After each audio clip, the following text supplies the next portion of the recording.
Oltre 20 coltellate, una furia cieca. Elisa Campeol non ha avuto scampo, ferita in tutto il corpo senza pietà. Molti tagli sono sulle braccia nel disperato tentativo della vittima di difendersi, ma il suo assassino non ha esitato. Una raffica di fendenti senza tregua, come una macchina, un automa, senza darle alcuna possibilità.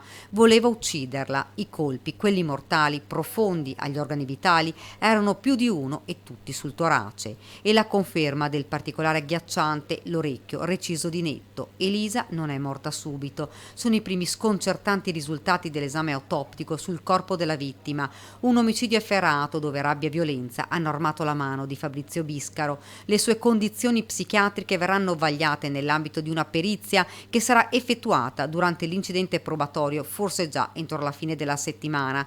A chiedere al pubblico ministero Gabriella Cama. L'uomo è indagato per omicidio volontario aggravato dalla premeditazione, un delitto che ha sconvolto per la sua ferocia e per la sua inspiegabile follia, una follia che ha lasciato nella gente un solco profondo, quello della paura. Intanto tutto pronto a Pieve di Soligo per l'ultimo saluto ad Elisa. L'amministrazione comunale ha già deliberato quel giorno il lutto cittadino. La cerimonia si svolgerà nel Duomo probabilmente tra venerdì e sabato. Si attende il nulla osta della magistratura. Il sindaco inoltre ha attivato anche la protezione civile a supporto della polizia locale per garantire l'ordine e la sicurezza di quanti vorranno salutare Elisa.